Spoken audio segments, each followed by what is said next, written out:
Nobody will vote for him, not even the wives. Expose them, huh? Expose him, crucify him. We're going to keep Williams undercover till morning so we can make the story exclusive. Then we let the opposition party in on the capture. Share the glory with them. I see. You kicked over the whole city hall like an apple cart. You've got Hartman backed against the wall. You put one administration out and another one in. This ain't a newspaper story, it's a career. And you stand there belly-aching about some girl. I wasn't figuring it that way, I guess. We'll be the white-haired boys, won't we? Why, they'll be naming streets after you. Johnson Street.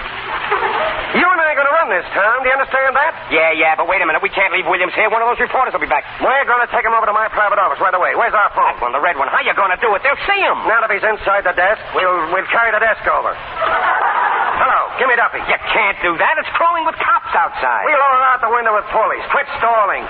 Get that machine start turning on the lead, will you? Come on, snap into it. How much you want? All the words you got. Hello. Can I call the sheriff an animal at bay? Call him anything you want. He can't read anyhow. Hello, Duffy. Get set. We got the biggest story in the world. Earl Williams caught by our own reporter, Helly Johnson. I want you to tear out the whole front page. That's what I said, the whole front page. Out. Johnson's writing the lead. Susie. What do you want? Get out of here. What? Susie. Listen, miss, you can't come in here. Listen. Where's Mother? Hello. Peggy, I got to ask you to do something. A big favor. You're not coming. Now, listen, take all those miscellaneous pictures. Don't get sore and fly off the handle. What happened was this. Let me... You're not, are you? Now, wait Tell a me, minute, Hildy. Tell me the truth. Now, look here, little girl. You're doing this to him. He was going and you stopped him. Something terrific's happened, Peggy. Wait till I tell you. I just couldn't. You tell her nothing. She's a woman. Well, I'm not going to let you do it. You're coming right now with me. The biggest chance of my life. Now, listen, honey. Oh, shut up. What is? You don't want to marry me, that's all. That ain't true. Just because you won't listen, you're saying I don't love you when you know I'd cut off my hands for you. I'd do anything in the world for you, anything. You never intended to be decent and live like a human being. You were lying all the time. Don't say that. Lying, that's what you were, just lying. All right, if that's what you think. I see what you are now. You're just a bum. Like him over there and all the rest. Sure, that's what I am. You're just a heartless, selfish animal without any feelings. And you're worse, Mr. Burns. It's all your fault. And if you think I'm going to put up... Shut up. What is? Duffy. Shut up, will you? Yeah, that's what I am, a bum. Without any feelings. And that's all I want to be. Get a hold of Butch as fast as you can. You never did love me, or you couldn't talk to me like that. If you want me, you'll have to take me as I am. You can't turn me into any lottie-da with a cane. I'm no stuffed shirt. I'm a newspaper man. All right, then. Stay a newspaper man. Tie yourself to that rotten old typewriter. Do anything you want. But I'm finished with you. Do you hear? I never want to see you again. Hildy, have you got that lead? Have I? Take a look at this. It's terrific.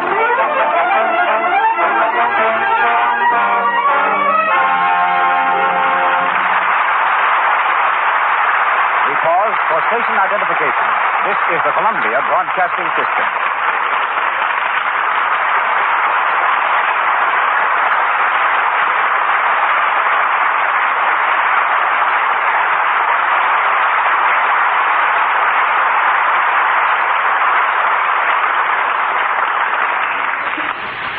We leave the front page for a moment and turn to the motion picture section. There, under the caption of Hollywood Personalities, we encounter John McSood, one of the world's foremost linen experts.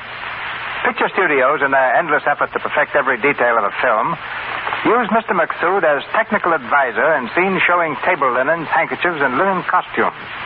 In close-ups particularly, they must be absolutely correct. Mr. McSood has devoted a lifetime to that which we ordinary mortals dismiss with a sneeze, the handkerchief.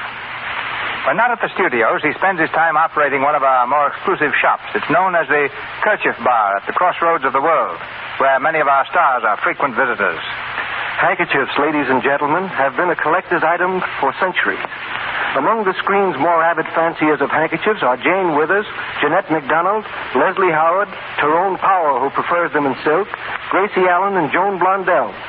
George Raft may be tough on the screen, but he goes in for handkerchiefs with his name embroidered in petty point. Oh, which isn't so strange when we consider that even Napoleon took time off between battles to collect about 3,000 handkerchiefs made of lace. Napoleon probably started the handkerchief world of the early 19th century. Every well-dressed lady carried a fine lace handkerchief, but it was never employed for practical purposes. She used her petticoat instead. Today, of course, we use handkerchiefs both for blowing and showing.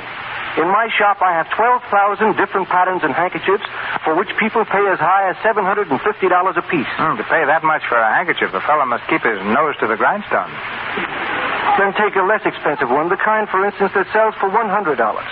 That's 12 inches of the finest hand-spun lustrous linen. It comes from Ireland, France, or Belgium.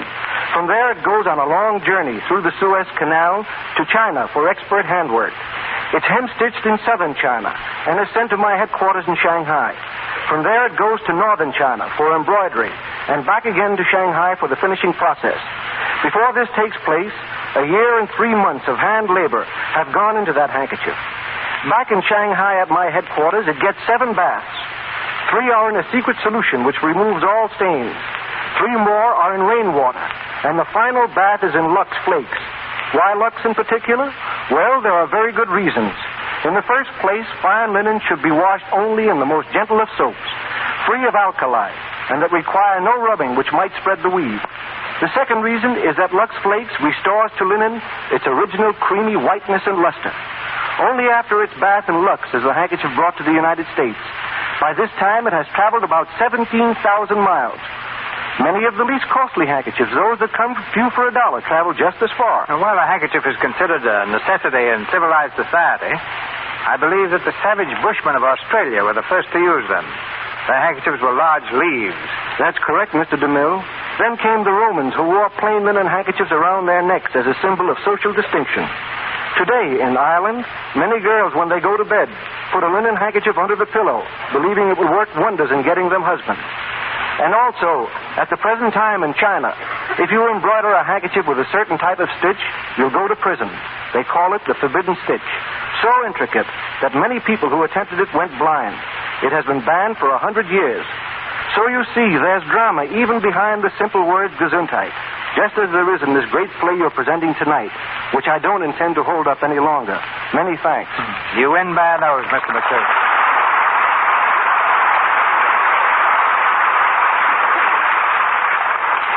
Back again to Walter Winchell, Josephine Hutchinson, and James Gleason in the front page.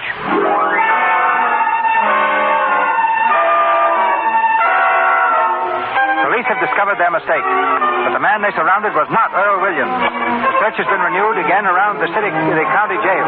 In the press room, Walter Burns and Hildy worked furiously against time to spirit away their prisoner concealed in the roll-top desk. Burns is on the phone again. Hello, Duffy. Where have you been? Stick in this phone. Listen, did you and President Butcher take a taxi? That every minute counts? Who's he bringing with him? What do you mean you don't know? But you told Butcher it was life and death, huh? All right, stick on the wire. Butcher's on his way. He's going to help us move the desk. All we got to do is hold out for 15 minutes. The boys will be back. They'll be coming in here to phone. Hey, Williams, you all right in there? Knock on the desk. Listen, Williams, I'm going to knock 3 times. That's our signal, see?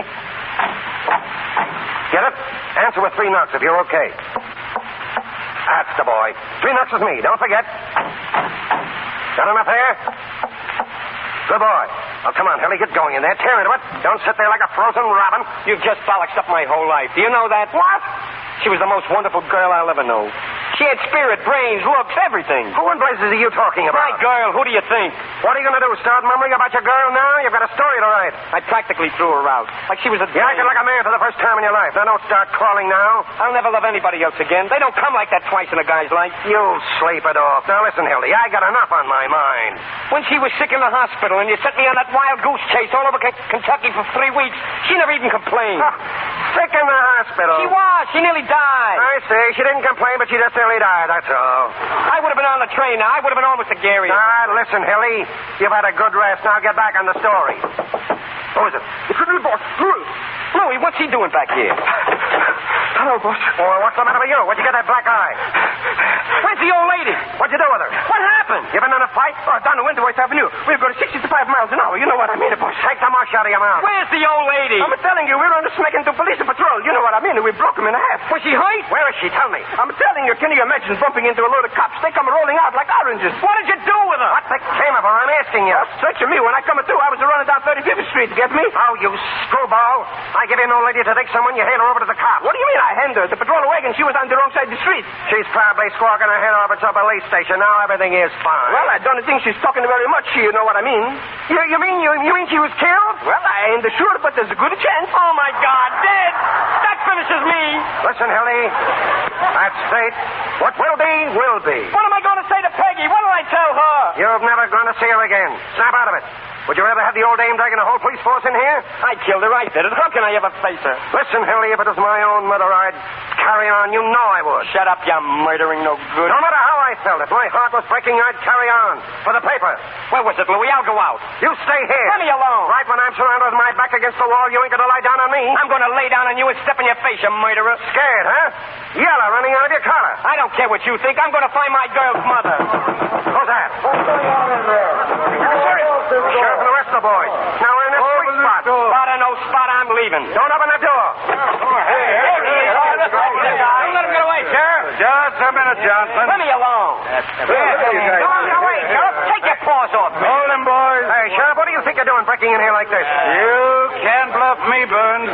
I don't care who you are or what your paper you're editor of. Let me go. Let me go, fellas. Something happened to my girl's mother. Hang on to him. What's the idea? I'll tell you what the idea is. One of the prisoners was looking out of the jail window about an hour ago, and he saw a man come down the fire escape and into this window. That man was Earl Williams. What are you doing, Hildy? Hiding him for a scoop? I don't know anything about it. Let me out of here. He knows plenty. Come on, Piggy. Give him the third degree. Where is he, Johnson? Where you got him? You're barking up the wrong tree, Hartman. I'll give you 3 minutes to tell me where he is. Come on, Johnson. Where is he? All right. He went over to the hospital to call on Professor Egglehopper. What? Yeah, with a bag of marshmallows. In here, madam. This is the place. Mother! And that's the man. His name is Burns. Mother, I'm so glad to see you. Are you all right? Tell me. You let me alone, Hildy Johnson. What's the idea here? This lady claims she was kidnapped. What? They dragged me all the way downstairs. I tried to get help and they began to pinch me. I'm black and blue, all over. Then they ran into another automobile and I was nearly killed. Just a minute. What did Walter Burns have to do with this lady? He was the one in charge of everything. He told them to kidnap me. Madam, are you referring to me? You know you did. You told that man to take me out of here.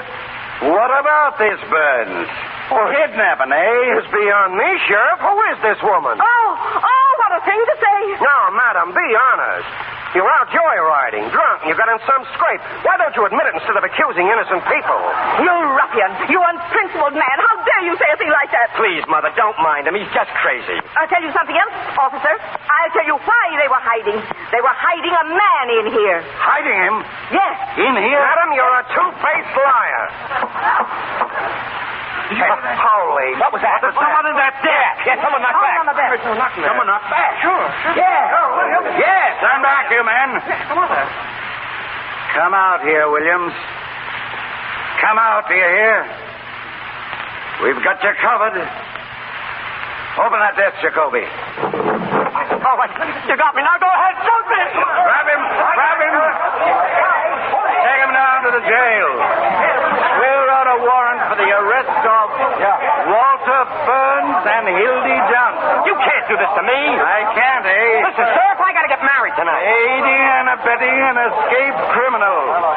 Johnson, you'll be lucky if you can get married in the next 20 years.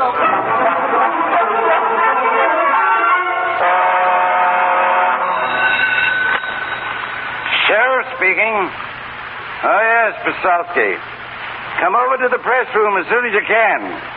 Jacoby and I are holding a couple of important birds. I want you to take their confessions. You'll have to regret this, Pinky Hartman, if he lives at all. Hear that, Jacoby? Whistling in the dark, Chief. Yeah, true, Burns. Yeah? The last man that told me that was Barney Schmidt, a week before he jumped out of the window. Is that so? Yeah. And when the doctor sued us, remember?